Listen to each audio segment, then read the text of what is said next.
ಅದೇ ರೀತಿ ಇಂದಿನ ಈ ಕಾರ್ಯಕ್ರಮದ ಒಂದು ಅನಾಧ್ಯಕ್ಷತೆಯನ್ನು ವಹಿಸಿಕೊಂಡಿರ್ತಕ್ಕಂಥ ಶ್ರೀಯುತ ಜಗದೀಶ್ ಜಗತಾಪ್ ಅಧ್ಯಕ್ಷರು ಜಿಲ್ಲಾ ವಕೀಲರ ಸಂಘ ಬೀದರ್, ಇವರಿಗೂ ಕೂಡ ಈ ಕಾರ್ಯಕ್ರಮದ ವತಿಯಿಂದ ಹಾರ್ದಿಕ ಸ್ವಾಗತವನ್ನು ಕೋರುತ್ತೇನೆ.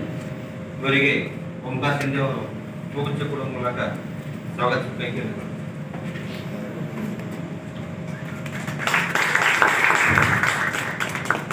ಅದೇ ರೀತಿ ಈ ಕಾರ್ಯಕ್ರಮಕ್ಕೆ ಮುಖ್ಯ ಅತಿಥಿಗಳಿಗೆ ಆಗಮಿಸಿರ್ತಕ್ಕಂಥ ಗೌರವಾನ್ವಿತ ಶ್ರೀಮತಿ ರಾಧಾ ಹೆಚ್ಚುವರಿ ಜಿಲ್ಲಾ ಮತ್ತು ಬೀದರ್, ಇವರಿಗೂ ಕೂಡ ಈ ಕಾರ್ಯಕ್ರಮದಿಂದ ಹಾರ್ದಿಕ ಸ್ವಾಗತವನ್ನು ಕೋರುತ್ತೇನೆ. ಅವರಿಗೆ ಮೀನಾಕ್ಷಿ ಮೇಡಮ್ ಅವರು ಉಚ್ಚ ಕೊಡುವ ಮೂಲಕ ಸ್ವಾಗತಿಸಬೇಕಾಗಿ ಕೇಳಿಕೊಳ್ಳಿ.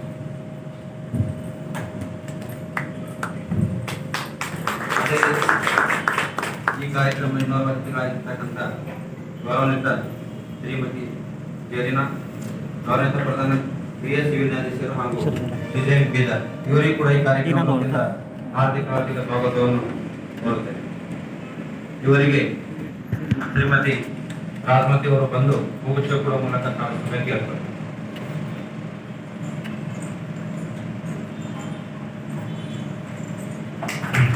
ಅದೇ ರೀತಿ ಇಂದಿನ ಕಾರ್ಯಕ್ರಮಕ್ಕೆ ಇನ್ನೋರ್ವ ಅತಿಥಿಗಳಾಗಿ ಆಗಮಿಸಿರ್ತಕ್ಕಂಥ ಗೌರವಾನ್ವಿತ Shri R P Gowda sir, ಹಿರಿಯ ಸಿವಿಲ್ ನ್ಯಾಯಾಧೀಶರು ಬೀದರ್, ಇವರಿಗೂ ಕೂಡ ಈ ಕಾರ್ಯಕ್ರಮದ ವತಿಯಿಂದ ಹಾರ್ದಿಕ ಸ್ವಾಗತವನ್ನು ಕೋರುತ್ತೇನೆ. ಇವರಿಗೆ ನಮ್ಮ ಜಿಲ್ಲಾ ವಕೀಲರ ಸಂಘದ ಸದಸ್ಯರಾಗಿರ್ತಕ್ಕಂಥ ಗಿರೀಶ್ ಅವರು ಬಂದು ಹೂಗುಚ್ಛ ಕೊಡುವ ಮೂಲಕ ಸ್ವಾಗತಿಸಬೇಕಾಗಿ ಕೇಳಿಕೊಳ್ಳುತ್ತೇನೆ.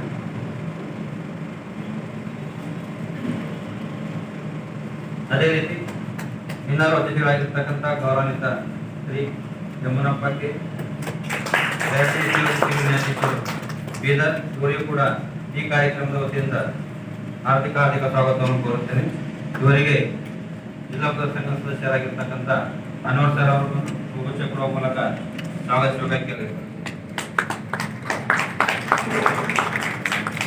ಅದೇ ರೀತಿ ಈ ಕಾರ್ಯಕ್ರಮದ ಇನ್ನೋರ್ವ ಅತಿಥಿಗಳಾಗಿರ್ತಕ್ಕಂಥ ಗೌರವಾನ್ವಿತ ಶ್ರೀಮತಿ ಅಪರ್ಣ, ಪ್ರಧಾನ ಸಿವಿಲ್ ನ್ಯಾಯಾಧೀಶರು ಬೀದರ್, ಇವರಿಗೂ ಕೂಡ ಈ ಕಾರ್ಯಕ್ರಮದಿಂದ ಹಾರ್ದಿಕ ಸ್ವಾಗತವನ್ನು ಕೋರುತ್ತೇನೆ. ಇವರಿಗೆ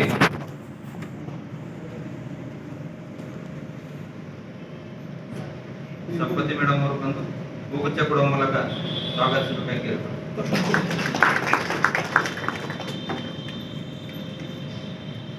ಅದೇ ರೀತಿ ಈ ಕಾರ್ಯಕ್ರಮದ ಇನ್ನೋರ್ವ ವ್ಯಕ್ತಿಗಳಾಗಿರ್ತಕ್ಕಂಥ ಗೌರವಾನ್ವಿತ ಶ್ರೀ ವಿನಾಯಕ್ ಒಳಕಂಡೆ, 1ನೇ ಹೆಚ್ಚುವರಿ ಸಿವಿಲ್ ನ್ಯಾಯಾಧೀಶರು ಬೀದರ್, ಇವರಿಗೂ ಕೂಡ ಈ ಕಾರ್ಯಕ್ರಮದ ವತಿಯಿಂದ ಹಾರ್ದಿಕ ಸ್ವಾಗತವನ್ನು ಕೋರುತ್ತೇನೆ. ಇವರಿಗೆ ನಮ್ಮ ಜಿಲ್ಲಾ ವಕೀಲರ ಸಂಘದ ಸದಸ್ಯರಾಗಿರ್ತಕ್ಕಂಥ ಶಿವರಾಜ್ ಸರ್ ಅವರು ಬಂದು ಹೂಗುಚ್ಛ ಕೊಡುವ ಮೂಲಕ ಸ್ವಾಗತಿಸಬೇಕು.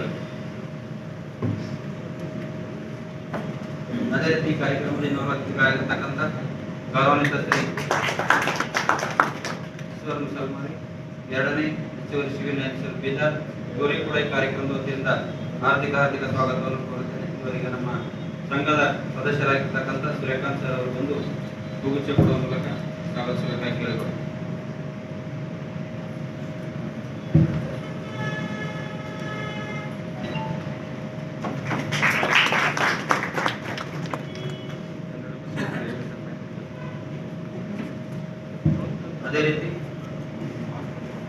ಅದೇ ರೀತಿ ಈ ಕಾರ್ಯಕ್ರಮಕ್ಕೆ ಇನ್ನೋರ್ವ ವ್ಯಕ್ತಿಗಳಾಗಿರ್ತಕ್ಕಂಥ ಶ್ರೀಯುತ ಮಧುಸ್ವಾಗರ, ಜಂಟಿ ಕಾರ್ಯದರ್ಶಿಗಳು ಜಿಲ್ಲಾ ವಕೀಲರ ಸಂಘ ಬೀದರ್, ಇವರಿಗೂ ಕೂಡ ಕಾರ್ಯಕ್ರಮದ ವತಿಯಿಂದ ಹಾರ್ದಿಕ ಸ್ವಾಗತವನ್ನು ಕೋರುತ್ತೇನೆ. ಇವರಿಗೆ ಶ್ರೀನಿವಾಸ್ ಅವರು ಬಂದು ಹೂಗುಚ್ಛ ಕೊಡುವ ಮೂಲಕ ಸ್ವಾಗತಿಸಬೇಕಾಗಿ ಕೇಳಿದರು.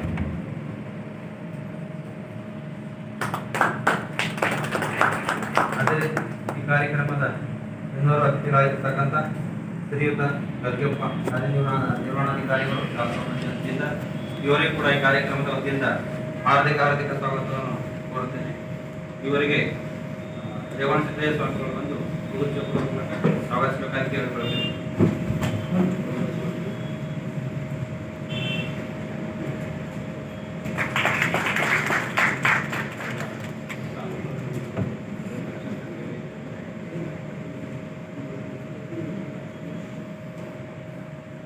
ಅದೇ ರೀತಿ ಇನ್ನೋರ್ವ ಅತಿಥಿಗಳಾಗಿರ್ತಕ್ಕಂಥ ನಿರತ್ ಕುಮಾರ್ ಸರ್, ಸಹಾಯಕ ನಿರ್ದೇಶಕರು ತಾಲೂಕು ಪಂಚಾಯತ್ ಬೀದರ್, ಇವರಿಗೂ ಕೂಡ ಈ ಕಾರ್ಯಕ್ರಮದ ವತಿಯಿಂದ ಹಾರ್ದಿಕ ಸ್ವಾಗತವನ್ನು ಕೋರುತ್ತೇನೆ.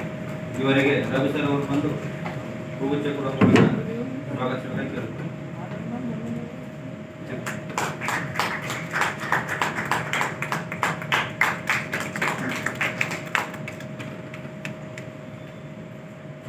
ಅದೇ ರೀತಿ ಇವತ್ತಿನ ಈ ಕಾರ್ಯಕ್ರಮದಲ್ಲಿ ಪಾಲ್ಗೊಂಡಿರ್ತಕ್ಕಂಥ ಎಲ್ಲ ಪತ್ರಕರ್ತ ವರ್ಗದವರಿಗೂ ಮತ್ತು ತಾಲೂಕು ಪಂಚಾಯತ್ನ ಎಲ್ಲ ಸಿಬ್ಬಂದಿಗಳಿಗೂ ಮತ್ತು ಎಲ್ಲ ಶಿಬಿರಾರ್ಥಿಗಳಿಗೂ ಈ ಕಾರ್ಯಕ್ರಮದಿಂದ ಹಾರ್ದಿಕ ಸ್ವಾಗತವನ್ನು ಕೋರುತ್ತೇನೆ. ಇಂದಿನ ಈ ಕಾರ್ಯಕ್ರಮವು ಮೊಟ್ಟ ಮೊದಲಿಗೆ ದೀಪ ಬೆಳಗುವ ಮೂಲಕ ಈ ಕಾರ್ಯಕ್ರಮವನ್ನು ಉದ್ಘಾಟಿಸಲಾಗುವುದು. ಈ ಕಾರ್ಯಕ್ರಮದ ಉದ್ಘಾಟಕರು ದೀಪ ಹಚ್ಚುವ ಮೂಲಕ ಉದ್ಘಾಟಿಸಲು ಕೇಳಿಕೊಳ್ಳುತ್ತೇನೆ.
ಕಾರ್ಯಕ್ರಮವನ್ನು ಉದ್ಘಾಟಿಸತಕ್ಕಂಥ ಉದ್ಘಾಟಕರಿಗೆ ತುಂಬ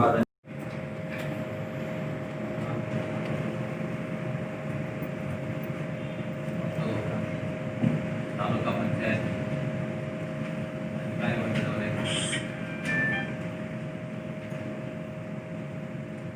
ಪ್ಯಾರಾಲೀಗಲ್ ವಾಲಂಟಿಯರ್ಸ್,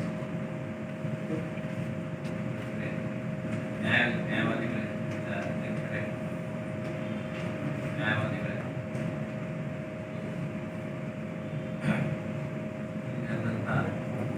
ಪತ್ರಕರ್ತರುಗಳೇ, ಇವತ್ತಿನ ದಿವಸ ರಾಷ್ಟ್ರೀಯ ಕಾನೂನು ಸೇವೆಗಳ ದಿನಾಚರಣೆ ನಾವು ಆಚರಿಸ್ತಾ ಇದ್ದೀವಿ.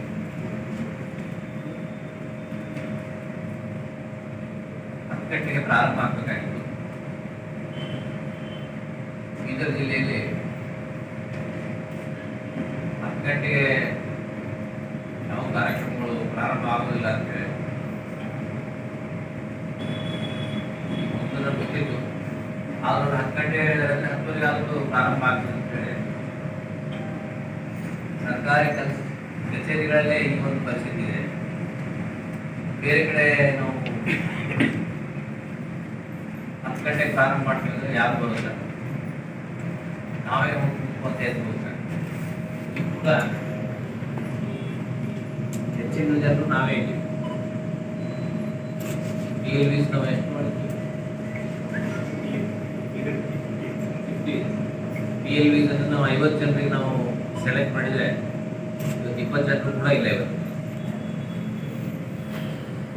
ಅದಕ್ಕೆ ಮೊನ್ನೆ ನಾನು ಶ್ರೀರಾಮ್ ಅವರಿಗೆ ಹೇಳಿದ್ದೆ, ಬೇರೆ ಕಡೆಗೆ ಹೋಗೋದು ಬೇಡ,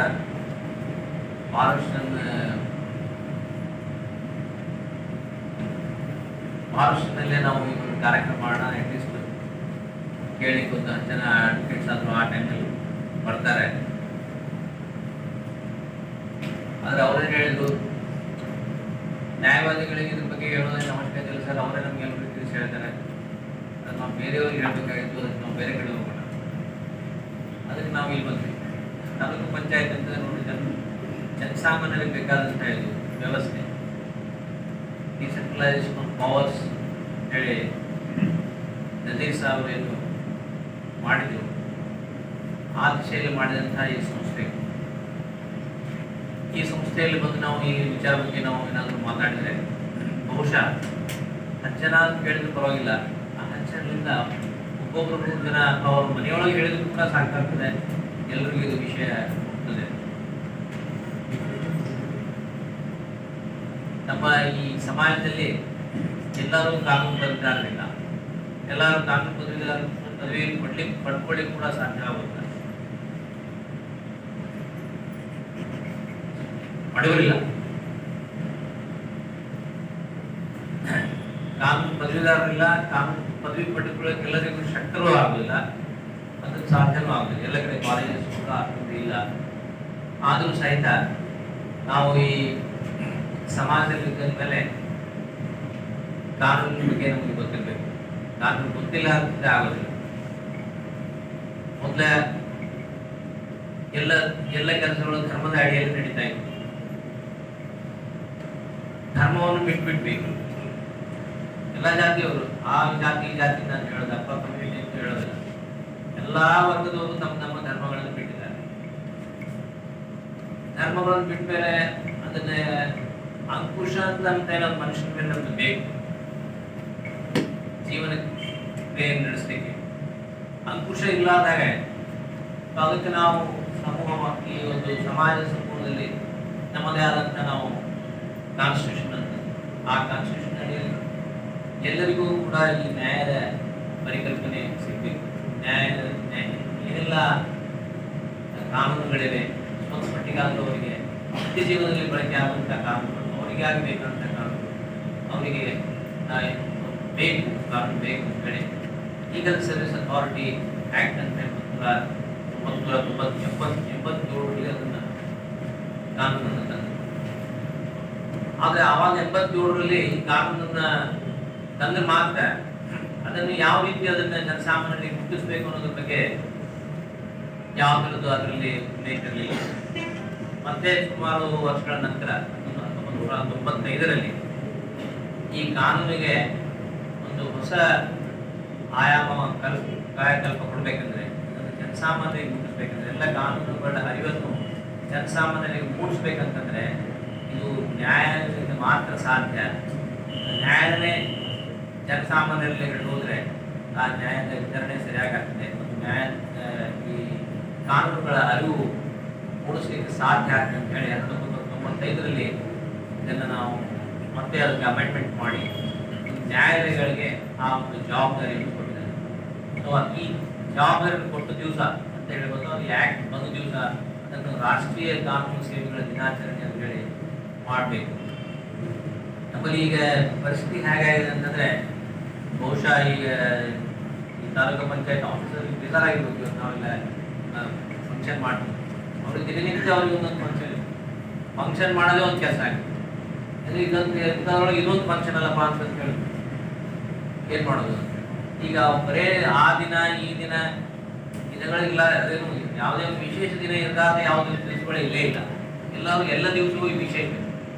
ಯಾವ ರೀತಿಯಲ್ಲಿ ನೋಡಿದ್ರೆ ದಿನನಿತ್ಯವೂ ಒಂದು ವಿಶೇಷವಾದಂಥ ದಿವಸವೇ ಇರುತ್ತೆ. ಅದನ್ನು ಯಾವ ರೀತಿ ನಾವು ಅದನ್ನು ಸದುಪಯೋಗಿಸ್ಕೊಳ್ತೀವಿ, ನಮ್ಮ ಸ್ವಾರ್ಥಕ್ಕಾಗೋ ಅಥವಾ ಪರಮಾರ್ಥಕ್ಕಾಗೋ ಪ್ರಶ್ನೆ. ಹಾಗಾಗಿ ಈ ದಿನಾಚರಣೆಯನ್ನು ಮಾಡೋದ್ರಿಂದ ಅವತ್ತಿನ ದಿವಸ ಆದರೂ ಕೂಡ ನಾವು ಈ ಕಾರ್ಯಕ್ರಮದ ಮುಖ್ಯ ಇದರಲ್ಲಿ ಅಡಗಿರ್ತಕ್ಕಂಥ ತತ್ವ, ಯಾಕೆ ಆಚರಣೆ ನಾವು ಮಾಡ್ತಾ ಇದ್ದೀವಿ, ಯಾಕೆ ಮತ್ತೆ ಅವರಿಗೆ ಪುನರುಚ್ಚರಿಸಿ ಜನಸಾಮಾನ್ಯರಿಗೆ ತಿಳಿಸಿ ಹೇಳುವ ಒಂದು ಕಾರ್ಯಕ್ರಮ ಇದಾಗಿದೆ. ಹಾಗಾಗಿ ಇವತ್ತು ದಿವಸ ಈ ಕಾರ್ಯಕ್ರಮ ಇಟ್ಕೊಂಡಿದ್ದೀವಿ. ನಮಗೆಲ್ಲ ಗೊತ್ತಿದ ಹಾಗೆ ಈ ಕಾನ್ಸ್ಟಿಟ್ಯೂಷನಲ್ಲಿ ಎಲ್ಲದಕ್ಕೂ ಒಂದು ಕಾನ್ಸ್ಟಿಟ್ಯೂಷನ್ ಅಂತಂದರೆ ಮದರ್ ಆಫ್ ಆಲ್ ಲಾಸ್. ಅದಕ್ಕೆ ಅದರಲ್ಲಿ ಎಲ್ಲ ಪರಿಭಾಷೆಗಳೆಲ್ಲ ಬರ್ತವೆ. ಆದರೂ ಬೇರೆ ಬೇರೆ ಕಾನೂನುಗಳು, ವೈಯಕ್ತಿಕ ಕಾನೂನುಗಳು ಬೇರೆ, ಮತ್ತು ಪ್ರಾಪರ್ಟಿ ರೈಟ್ಸ್ ಬೇರೆ, ಎಲ್ಲದಕ್ಕೂ ಬೇರೆ ಬೇರೆ ಕಾನೂನುಗಳು. ವಿಶೇಷವಾಗಿ ಎಲ್ಲದಕ್ಕೂ ಕಾನೂನುಗಳನ್ನು ನಾವು ಸರಿಯಾಗಿ ಅವರಿಂದ ಜನಸಾಮಾನ್ಯರಿಗೆ ಕರ್ತವ್ಯ. ಆ ಕರ್ತವ್ಯದಲ್ಲಿ ನಾವು ಇನ್ನೂ ಬಹಳಷ್ಟು ಕೆಲಸ ನಾವು ಮಾಡಬೇಕಾಗಿದೆ. ಬೀದರ್ ಜಿಲ್ಲೆಯಲ್ಲಿ ಪ್ರಮುಖವಾಗಿ ಬಹಳ ಮಾಡಬೇಕು ಅವಶ್ಯಕತೆ ಇದೆ. ಈ ಜನರಿಗೆ ಕಾನೂನು ಗೊತ್ತಿಲ್ಲ ಅಂತಿಲ್ಲ, ಕಾನೂನು ಹ್ಯಾಕ್ ಬೆಂಡ್ ಮಾಡೋದು ಅಂತ ಕಾನೂನು ಗೊತ್ತಿಲ್ಲ ಅಂತ ಹೇಳಿದ್ರು ಯಾವ ಥರ ಅದನ್ನು ಬೆಂಡ್ ಮಾಡಬೇಕು, ಅದನ್ನು ಬೆಂಡ್ ಮಾಡಿ ಮುಂದೆ ಹೋಗಬೇಕು ಅನ್ನೋದು ಸರಿಯಾಗಿ ಹಾಕಿಕೊಂಡಿದ್ದಾರೆ. ಅದಕ್ಕೆ ಮತ್ತೆ ಪುನಃ ಅವರಿಗೆ ಏನಂತಾರೆ, ಅದು ಬಲ್ಲ, ಅದು ಪದ್ಧತಿ ಅಲ್ಲ, ಅದು ನಮಗೆ ಸರಿ ಹೋಗೋದಿಲ್ಲ, ಕಾನೂನನ್ನು ಬಂಡ್ ಮಾಡಲಿಕ್ಕೆ ಇರೋದಿಲ್ಲ, ಕಾನೂನನ್ನು ಸರಿಯಾದ ರೀತಿಯಲ್ಲಿ ನಾವು ಅದಕ್ಕೆ ಹೊಂದಿಕೊಂಡು ಹೋಗೋದು ನಮ್ಮ ಕರ್ತವ್ಯ. ಇಲ್ಲಾಂದ್ರೆ ಅದು ಕರ್ತವ್ಯ ಚ್ಯುತಿ ಆಗ್ತದೆ. ಹಾಗಂತ ನಮ್ಮ ಕಾನೂನಿನಡಿ ಎಲ್ಲ ಕಾನೂನುಗಳು ಕೂಡ ಅದಕ್ಕೆ ವಿಶ್ಲೇಷಣೆ ಬರ್ತದೆ. ಅದಕ್ಕೆ ಆದಂಥ ಇವತ್ತು ದಿವಸ ಕೆಲವೊಂದು ಕಾನೂನು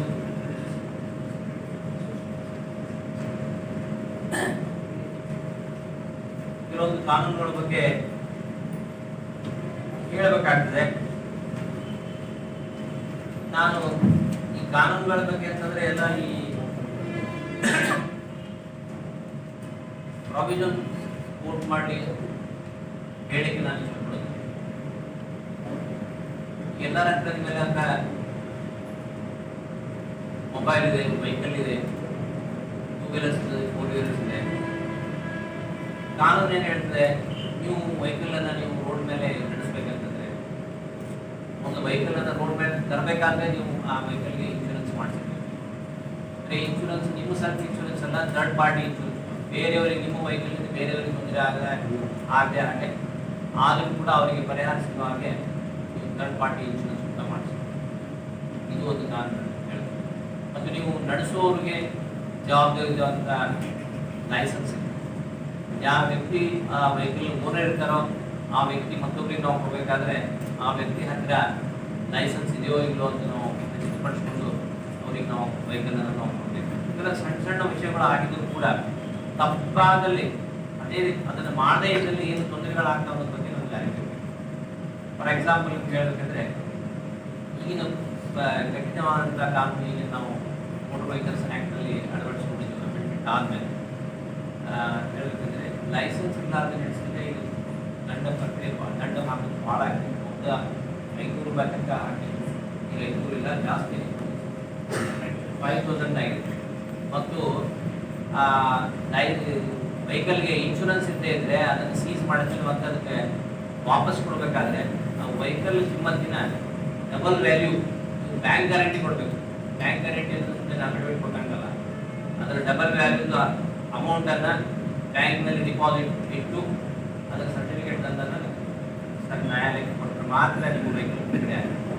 ನೀವು 10 ಲಕ್ಷ ಕೊಟ್ಟು ಆ ಕಾರ್ ತಗೊಂಡು ನೀವು ಇನ್ಶೂರೆನ್ಸ್ ಮಾಡದೆ ಅಂದರೆ ನೀವು ಹೊರಗಡೆ ಹೋದಾಗ ಇನ್ಶೂರೆನ್ಸ್ ಪಾಲಿಸಿ ಲ್ಯಾಪ್ಸ್ ಆಗಿದ್ದು ಅದಕ್ಕೆ ಮತ್ತೆ ನೀವು ಪುನಃ ವೆಹಿಕಲ್ ಅಂತಂದರೆ 20 ಲಕ್ಷ ಕೊಟ್ಟು ಇಲ್ಲಾಂದ್ರೆ ಮುಚ್ಕೋಬೇಕಾಗ್ತದೆ.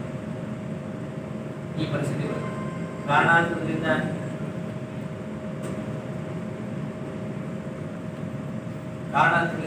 ವೆಹಿಕಲ್ ಏನಾದರೂ ಬೇರೆದವರಿಗೆ ದಾಟಿ ಅದನ್ನು ಆಕ್ಸಿಡೆಂಟ್ ಮಾಡಿ ಅವರಿಗೆ ಇಂಜುರೀಸ್ ಆದರೆ ಅಥವಾ ಅವರ ಡೆತ್ ಆಯ್ತು ಅಂತಂದರೆ ಅವರ ಪರಿಹಾರ ಧನ ಕೊಡಲಿಕ್ಕೆ ಕೂಡ ನೀವು ಬಾಧ್ಯರಾಗ್ತದೆ. ನಿಮ್ಗೆ ಇನ್ಶೂರೆನ್ಸ್ ಇರೋದಿಲ್ಲ, ಇನ್ಶೂರೆನ್ಸ್ ಕಂಪ್ನಿ ನಿಮಗೆ ಸಹಾಯಕ್ಕೆ ಕೊಡೋದಿಲ್ಲ. ಅಂಥ ಪರಿಸ್ಥಿತಿಯಲ್ಲಿ ಈಗಿನ ನಿತ್ಯ ಜೀವನದ ನಾವು ಒಂದು ವ್ಯಕ್ತಿಯ ಮರಣ ಹೊಂದಿದ ಅಂದರೆ ಅವನಿಗೆ ಎಷ್ಟು ವ್ಯಾಲ್ಯೂ ಆಗೋದು, ಮರಣಕ್ಕೂ ವ್ಯಾಲ್ಯೂ ಕಟ್ಟಲಿಕ್ಕೆ ಆಗೋದಿಲ್ಲ, ಅದಕ್ಕೆ ಎಷ್ಟು ಪರಿಹಾರ ಧನ ಹಣದ ರೂಪದಲ್ಲಿ ಕೊಡಬಹುದು ಅಂತಂದರೆ ನಿಮ್ಮ ಆಸ್ತಿ ಮಾರ್ಗಗಳು ಕೂಡ ಅದು ಸರಿ ಹೋಗುತ್ತೆ. ಅದಕ್ಕೆ ಇಂಥ ಸೂಕ್ಷ್ಮವಾದ ವಿಚಾರಗಳನ್ನು ನಾವು ಕೆಲವೊಂದು ವಿಚಾರಗಳನ್ನು ನಾವು ಅರ್ಥ ಮಾಡ್ಕೊಳ್ಬೇಕಾಗ್ತದೆ. ಲೈಸೆನ್ಸ್ ನಿತ್ಯ ಜೀವನದಲ್ಲಿ ನಾವು ನೋಡ್ತೇವೆ, ಎಲ್ಲ ನಾವು ಹುಟ್ಟಿದಾಗಿಂದ ತಾಯಿ ಗರ್ಭದಲ್ಲಿ ಇರುವುದರಿಂದ ಮತ್ತೆ ಪುನಃ ನಾವು ಭೂಮಿ ತಾಯಿ ಗರ್ಭದಲ್ಲಿ ಹೋಗುವವರೆಗೂ ನಮಗೆ ಕಾನೂನು ಅವಶ್ಯಕತೆ. ತಾಯಿ ಗರ್ಭದಲ್ಲಿರುವಾಗ ಯಾವ ಗರ್ಭದಲ್ಲಿರುವಂಥ ಶಿಶು ಅದು ಗಂಡು ಹೆಣ್ಣು ಅಂತ ನೋಡಬಾರ್ದು. ಅದು ತಪಾಸಣೆ ಮಾಡಬೇಕು. ತಪಾಸಣೆ ಮಾಡಿದ್ದಾದಲ್ಲಿ ಡಾಕ್ಟರ್ ಕೂಡ ಅವರಿಗೆ 50,000 ರೂಪಾಯಿ ದಂಡ ಮತ್ತು ಶಿಕ್ಷೆ. ಅದೇ ರೀತಿ ಬರ್ತ್ ಆದಮೇಲೆ ಹುಟ್ಟಿದ ತಕ್ಷಣವೇ ಹುಟ್ಟಿದ ಬಗ್ಗೆ ನಾವು ದಾಖಲಾತಿಗಳನ್ನು ಅದಕ್ಕೂ ಒಂದು ಸಪರೇಟ್ ಆದ ಕಾನೂನು. ಹುಟ್ಟದಾದ್ಮೇಲೆ ಇಂಥವ್ರ ಮಗು ಅಂತ ಹೇಳಿ ಹೆಸರಿಸಬೇಕಾಗ್ತದೆ. ಕಾನೂನುಗಳು ಬೇರೆ ಬೇರೆ ಬಂದಿದ್ದಾವೆ. ತಂದೆ ಹೆಸರು ಬರೆಯೋ ಅವಶ್ಯಕತೆ ಇಲ್ಲ ಅಂತ ಕೆಲವು ಕಡೆ ಬರ್ತದೆ. ಅಥವಾ ಶಾಲೆಗಳಲ್ಲಿ ನಾವು ಮಗುವಿಗೆ ಅಭ್ಯಾಸಕ್ಕೆ ಅಡ್ಮಿಷನ್ ಮಾಡಿಸ್ಬೇಕಾದ್ರೆ ತಂದೆ ಹೆಸರು ಈಗ ಕೇಳಬಾರ್ದು, ಅವಶ್ಯಕತೆ ಇಲ್ಲ, ಕೇಳಬಾರ್ದು ಅಂತ ತಾಯಿ ಹೆಸರು ಆದರೂ ಕೂಡ ಮುಂದೆ ಪ್ರಾಪರ್ಟಿ ಬಗ್ಗೆ ಪ್ರಾಪರ್ಟಿ ಕಲಾಯಕ ಮುಂದೆ ಬಂದಾಗ ಏನಾದರೂ ಬಂದಾಗ ಇಂಥ ವ್ಯಕ್ತಿಯ ಮಗುವನ್ನು ತೋರಿಸ್ಬೇಕಾದ್ರೆ ಆ ಮಗುವಿನ ಜನನ ಪತ್ರದಲ್ಲಿ ತಂದೆ ಹೆಸರಿದ್ದರೆ ಆ ಒಂದು ಅಧಿಕಾರ ಅವನಿಗೆ ಉತ್ಪನ್ನ. ಹೀಗೆಲ್ಲ ಬೇರೆ ಬೇರೆ ವಿಷಯವಾದಂಥ ಕಾನೂನುಗಳು, ಪ್ರಾಪರ್ಟಿ ಕಾನೂನುಗಳು. ನಿಮ್ಮಲ್ಲಿ ಪ್ರಾಪರ್ಟಿ ನಮ್ಮಲ್ಲಿ ಇರಬೇಕಾದ್ರೆ, ಪ್ರಾಪರ್ಟಿ ಖರೀದಿ ಮಾಡಬೇಕಾದ್ರೆ ಪೂರ ಆ ಪ್ರಾಪರ್ಟಿ ವ್ಯಾಲ್ಯೂಗಿಂತ ಜಾಸ್ತಿ ಆದ ಕಂಪಲ್ಸರಿ ಅದನ್ನು ರಿಜಿಸ್ಟ್ರೇಷನ್ ಮಾಡಬೇಕು. ರಿಜಿಸ್ಟ್ರೇಷನ್ ಕಾನೂನು ಅಂತ ಬೇರೆನೇ. Property transfer of property act ಯಾರಿಂದ ನಾವು ಪಡೆದುಕೊಳ್ಬೇಕು, ಖರೀದಿ ಮಾಡಬೇಕು. ಖರೀದಿ ಮಾಡೋ ಅವಶ್ಯಕತೆ ಇದೆಯೋ ಇಲ್ಲೋ, ಅವ್ರು ಯಾವ ಅವಶ್ಯಕತೆಗಾಗಿ ಅವರು ಖರೀದಿ ಕೊಡ್ತಾ ಇದ್ದಾರೆ, ಅವ್ರು ಒಬ್ಬರೇ ಇದ್ದಾರೋ, ಅವರಿಗೆ ಸಂಬಂಧಿಕರು ಆ ಪ್ರಾಪರ್ಟಿ ಮೇಲೆ ಬೇರೆ ಹಕ್ಕುಗಳು ಉಳ್ಳೋರು ಬೇರೆ ಇದ್ದಾರೆ. ಇದನ್ನೆಲ್ಲವೂ ನಾವು ತಿಳ್ಕೊಂಡು ನಾವು ಖರೀದಿ ಮಾಡಬೇಕಾಗ್ತದೆ. ಸೊ ಇದಕ್ಕೆಲ್ಲ ಎಲ್ರಿಗೂ ಕಾನೂನು ಗೊತ್ತಿರೋದಿಲ್ಲ. ಎಲ್ಲರೂ ಹೋಗ್ತಾರೆ ರಿಜಿಸ್ಟರ್ ಆಫೀಸ್ನ ಹೋಗ್ತಾರೆ, ಬಾಂಡ್ ರೈಟರ್ ಕಡೆಯಿಂದ ಏನೋ ಬರ್ಸ್ಕೊಂಡು ಮಾಡ್ತಾರೆ, ಏನೋ ತಪ್ಪುಗಳಾಗ್ತವೆ, ಯಾರೋ ಹೋಗ್ತಿರ ಇಲ್ಲ, ಎಲ್ಲ ನೋಡ್ತಾರೆ. ಸಾಮಾನ್ಯವಾಗಿ ವಿಲೇಜಸ್ನಲ್ಲಿ ನೀವು ಬಳ್ಳಾರಿ ಜಿಲ್ಲೆಯಲ್ಲಿ ಹೋದರೆ ಅಲ್ಲಿ ಯರಪ್ಪ ಒಂದು ಕಾಮನ್ ನೇಮ್. ಎಲ್ಲ ಮನೆಗಳು ಒಂದು 4-5 ಮಂದಿ ಯರಪ್ಪ ಅಂತ ಯರಪ್ಪ ಅಂತಂದ್ರೆ ಇಷ್ಟೇ ಯರಪ್ಪ. ಅವನು 6 ಬಂದಿರ್ತಾರೆ ಯರಪ್ಪ ಅಂತ ಬರೀತಾರೆ. ನಾವು ಹೆಸರಿದ್ರೆ ನಾವು ನೋಡ್ಕೊಂಡಿವಿ ಆ ಯಾರಪ್ಪ, ಯಾರ ಮಗ ಯಾರಪ್ಪ, ಈ ಯರಪ್ಪ ಅವ್ರಿಗೆ ಯಾರ ಮಗ ಏನು ಅದು ಗೊತ್ತಾಗುತ್ತೆ. ಕಾಣಿಸ್ತು ಅವನ ಅಲ್ಲೇ ಇಲ್ಲ, ಅವ್ನು ಸತ್ತ 10 ವರ್ಷ ಆಯ್ತು. ಈ ಥರ ಎಲ್ಲ ಪ್ರಮಾಣ ಇದರ ಬೇರೆ ಬೇರೆ ಇದು ಉದಾಹರಣೆ ಯಾಕಂದ್ರೆ ಇಲ್ಲಿ ಕೂಡ ಈ ಬಂದ ನೀವು ರಾಣೆಬೆನ್ನೂರು ಸೈಡ್ ಬಂದ್ರೆ ಅಲ್ಲೆಲ್ಲ ಮಲ್ಲೇಶಿ ಅಂತ ಕಾಮನ್ ಹೆಸರು.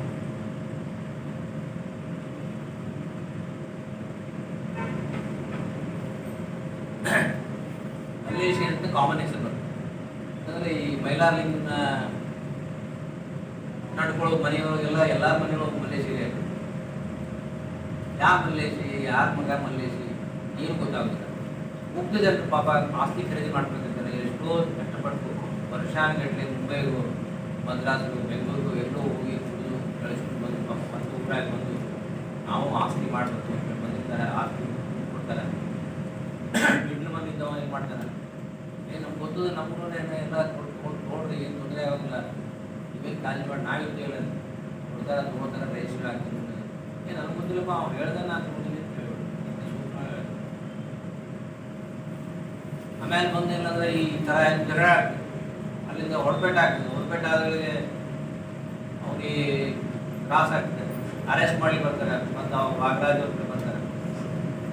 ಬಾಗರಾಜ್ ಅವ್ರ ಕಡೆ ಅವ್ರು ಏನು ಹೇಳ್ತಾರೆ, ನಮ್ಗೆ ಗೊತ್ತಾಗಿಲ್ಲಪ್ಪ, ಆಮೇಲೆ ನಾವು ತಪ್ಪು ಒಪ್ಪುಗಳು ಬೇರೆ ಸಿವಿಲ್ ಕೊಡ್ತಾರೆ, ನಾವು ಬೇರೆ ಮಾಡ್ಕೊಡ್ತೀವಿ, ನಮ್ಗೆ ಏನಿದ್ರು ಬೇಲ್ ಕೊಡ್ಸಿದ್ರೆ ಅಷ್ಟು. ಮತ್ತು ನಾವು ಹೇಳಿದ್ವಿ ಸೆಷನ್ಸ್ ಕೇಸ್ ಬಂದ್ರೆ ನೋಡೋಣ, ಬೇಲ್ ಕೊಡ್ಸೋದು ಬೇರೆ ಕೇಸ್ ಆಗ್ತದೆ, ಸೆಷನ್ಸ್ ಕೇಸ್ ಆಯ್ತು ಜಾಸ್ತಿ ಆಗ್ತದೆ, ಅದು ಬೇರೆ ಆಗ್ತದೆ.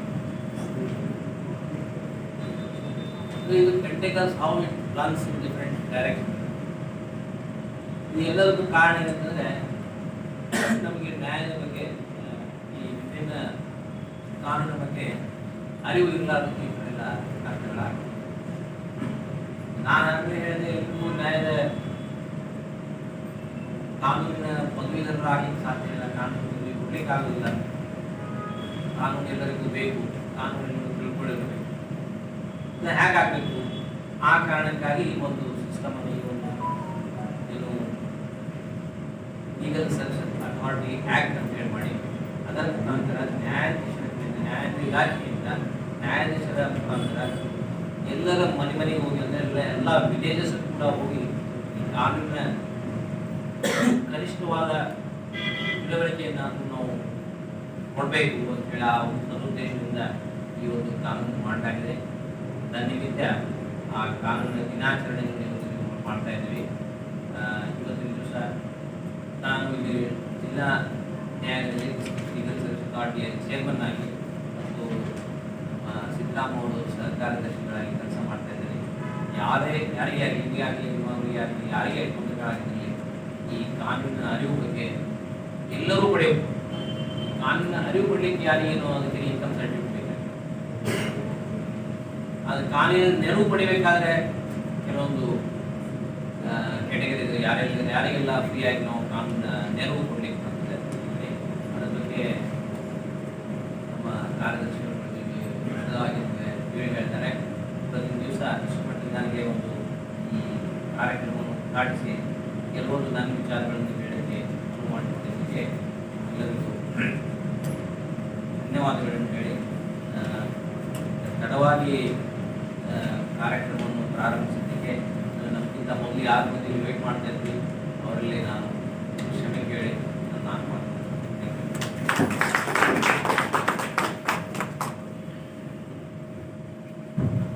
ಧನ್ಯವಾದಗಳು. ಇವಾಗ ಈ ಕಾರ್ಯಕ್ರಮದ ಅತಿಥಿಗಳಾಗಿರ್ತಕ್ಕಂಥ ಸಿದ್ದರಾಮ ಟಿ.ಪಿ. ಸರ್ ಅವರು ಈ ರಾಷ್ಟ್ರೀಯ ಕಾನೂನು ದಿನಾಚರಣೆ ಕುರಿತು ಮಾತಾಡಬೇಕಂತ ಕೇಳಬಹುದು.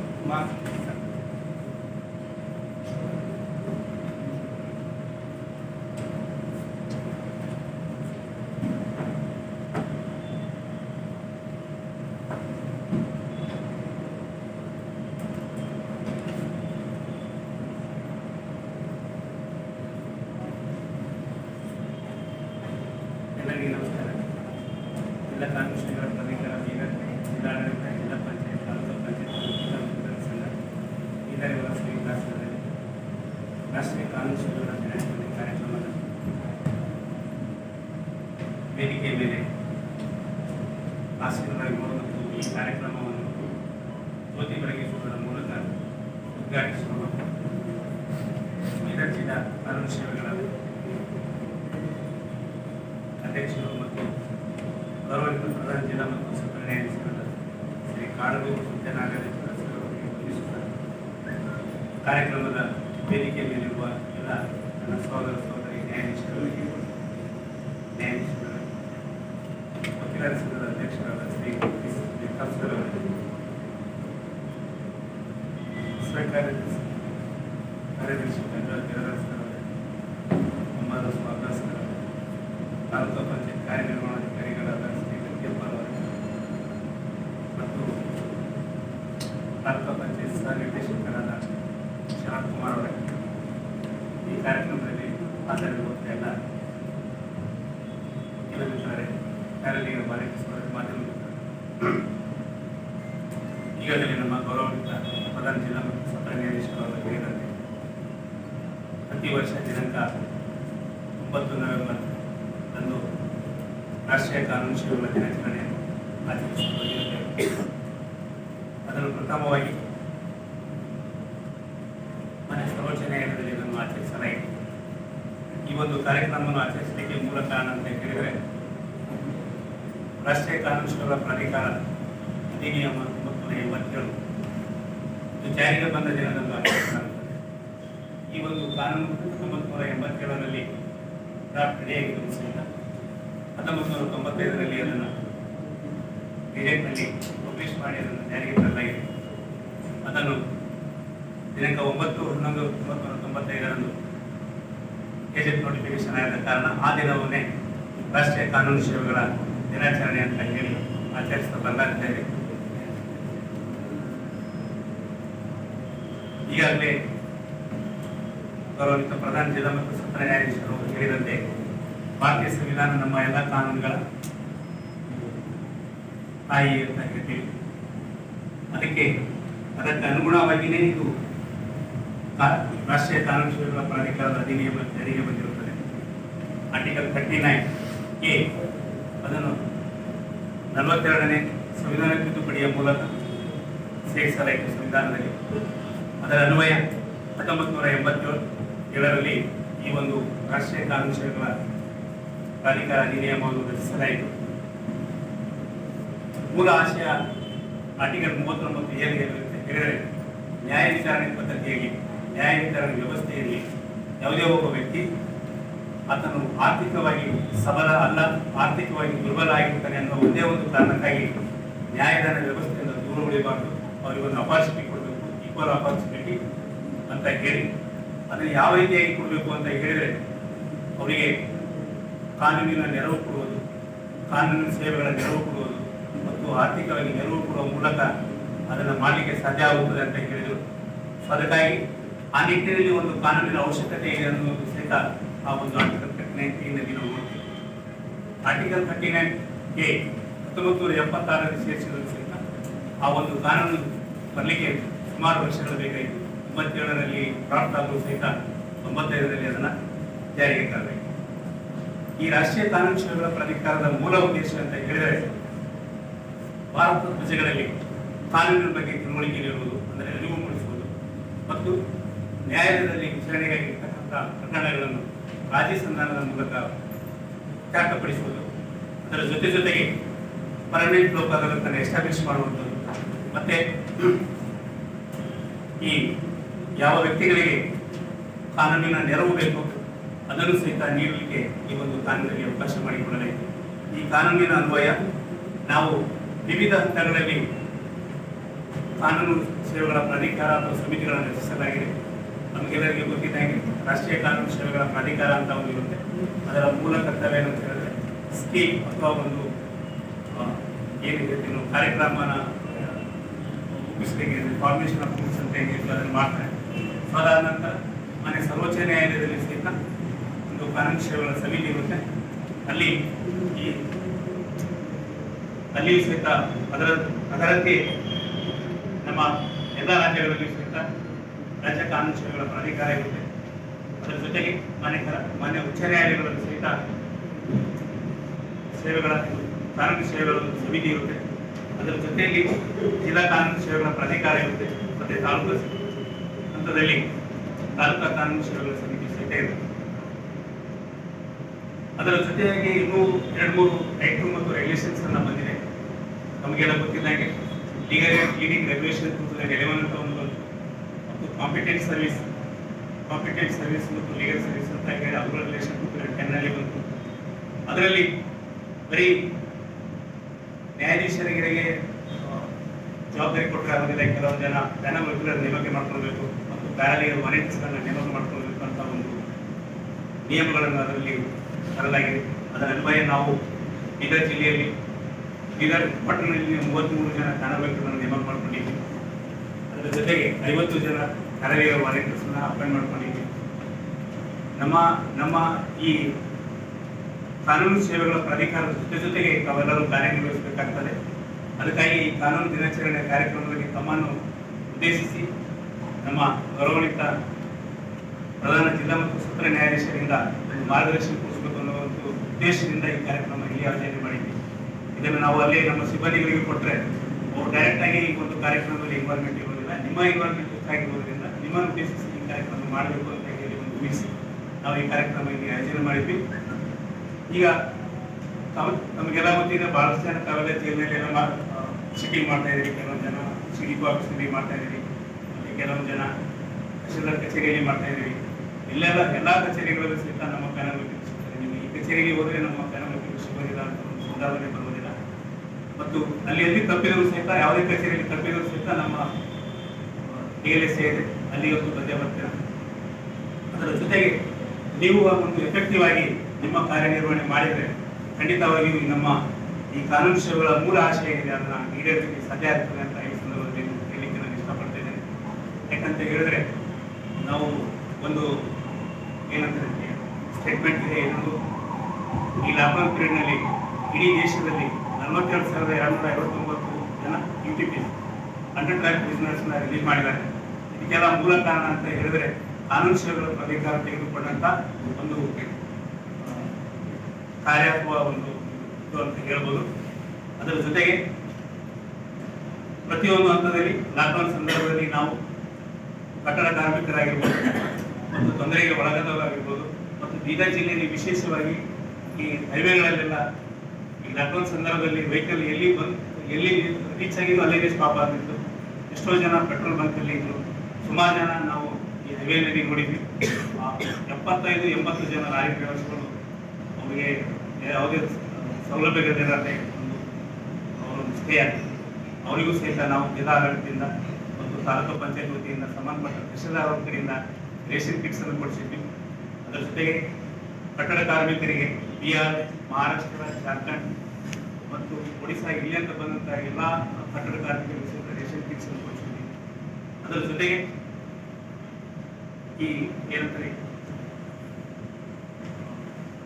ಟ್ರಾನ್ಸ್ಜೆಂಡರ್ಸ್ ಮತ್ತು ವುಮೆನ್ ಸೆಕ್ಸ್ ವರ್ಕರ್ಸ್ ಅವರಿಗೂ ಸಹಿತ ರೇಷನ್ ಕಾರ್ಡ್ಸ್ ರೇಷನ್ ಕಿಟ್ಸ್ ಅನ್ನು ಕೊಡೋದಕ್ಕೆ ಜಿಲ್ಲಾ ಕಾನೂನು ಪ್ರಾಧಿಕಾರ ನಡೆದಿದೆ. ಅದರ ಜೊತೆಗೆ NGOಗಳ ಸಹಯೋಗದೊಂದಿಗೆ ಈ ಒಂದು ಕಾರ್ಯಕ್ರಮದಲ್ಲಿ ಎಫೆಕ್ಟಿವ್ ಆಗಿ ಇಂಪ್ಲಿಮೆಂಟೇಷನ್ ಮಾಡಬೇಕು ಅಂತ ನಾವು ಮನೆ ಜಿಲ್ಲಾಧಿಕಾರಿಗಳಿಗೆ ಹೇಳಿದ್ವಿ. ಅದರ ಪ್ರಕಾರ ಎಲ್ಲ NGOಗಳನ್ನು ಒಂದು ಮೀಟಿಂಗ್ ಸಹಿತ ಮಾಡಿ ಅವರಿಗೂ ಒಂದು ಕಾರ್ಯನಿರ್ವಹಣೆ ಮಾಡಲಿಕ್ಕೆ ಒಂದು ಅವಕಾಶ ಮಾಡಿಕೊಟ್ಟು ಪ್ರತಿಯೊಂದು ಹಂತದಲ್ಲಿ ಜಿಲ್ಲಾಡಳಿತದೊಂದಿಗೆ ಜಿಲ್ಲಾ ಕಾನೂನು ಸೇವಾ ಪ್ರಾಧಿಕಾರ ಕಾರ್ಯನಿರ್ವಹಿಸ್ತಾ ಇದೆ. ಅದರ ಜೊತೆಗೆ ನಿಮ್ಮ ಒಂದು ಸಹ ನಿಮ್ಮ ರೋಲ್ ಸಹಿತ ಬಹಳ ಮುಖ್ಯವಾಗಿದೆ. ತಾವು ಸಹಿತ ಒಂದು ನಮ್ಮ ಜವಾಬ್ದಾರಿ ಮತ್ತು ಕಾರ್ಯವನ್ನು ಅರಿತುಕೊಂಡು ಪರಿಣಾಮಕಾರಿಯಾಗಿ ಈ ಒಂದು ರಾಷ್ಟ್ರೀಯ ಕಾನೂನು ಸೇವೆಗಳ ಮೂಲ ಆಶಯ, ನಮ್ಮ ಸಂವಿಧಾನದ ಮೂಲ ಆಶಯ ಆರ್ಟಿಕಲ್ 39ನಲ್ಲಿ ಏನು ಹೇಳಿದೆ ಅದನ್ನು ನಾವು ಈಡೇರಿಸಲಿಕ್ಕೆ ಪ್ರಯತ್ನ ಮಾಡಬೇಕಾದಂಥ ಒಂದು ಸಂದರ್ಭ ಹೀಗಿದೆ. ಅವೆಲ್ಲ ಭಾಳಷ್ಟು ಜನ ಕೋರ್ಟ್ನಲ್ಲೆಲ್ಲ ಆರೋಪಿಗಳಿಗೆ ಅಥವಾ ಸಿವಿಲ್ ಸೂಟ್ನಲ್ಲಿ ಪ್ರೆಸೆಂಟ್ ಮಾಡ್ತಾ ಇದ್ದೀವಿ. ಅದನ್ನೇ ಎಫೆಕ್ಟಿವ್ ಆಗಿ ಮಾಡಬೇಕು. ನಾವು ಬಂದ ಮೇಲೆ ಅದನ್ನು ಯಾವ ರೀತಿ ಮಾಡಿದರೆ ನೀವು ಪ್ರತಿಯೊಂದು ಹಂತದ ಸಹಿತ ನಮಗೆ ಒತ್ತಿ ಕೊಡಬೇಕು ಅಂತ ಹೇಳಿ ಆ ವತಿಯನ್ನು ಸ್ಟೇಟ್ಮೆಂಟ್ನಲ್ಲಿ ಕೊಡಬೇಕು. ಪ್ರತಿಯೊಂದು ಫಾರ್ಮೆಟ್ ಸಹಿತ ನಾವೆಲ್ಲ ನಮಗೆ ಮಾಡಿಕೊಡ್ತೀವಿ. ಅದರಲ್ಲಿ ತಾವೆಲ್ಲ ರಿಪೋರ್ಟ್ ಕೊಡ್ತಾ ಇದ್ದೀವಿ. ಇಂಥಲ್ಲಿ ಲಾಕ್ಡೌನ್ ಸ್ಟಾರ್ಟ್ ಆಯಿತು. ಸೊ ಏನೇ ಇಲ್ಲಿ ತಮ್ಮ ರೋಲ್ ಭಾಳ ಇದೆ.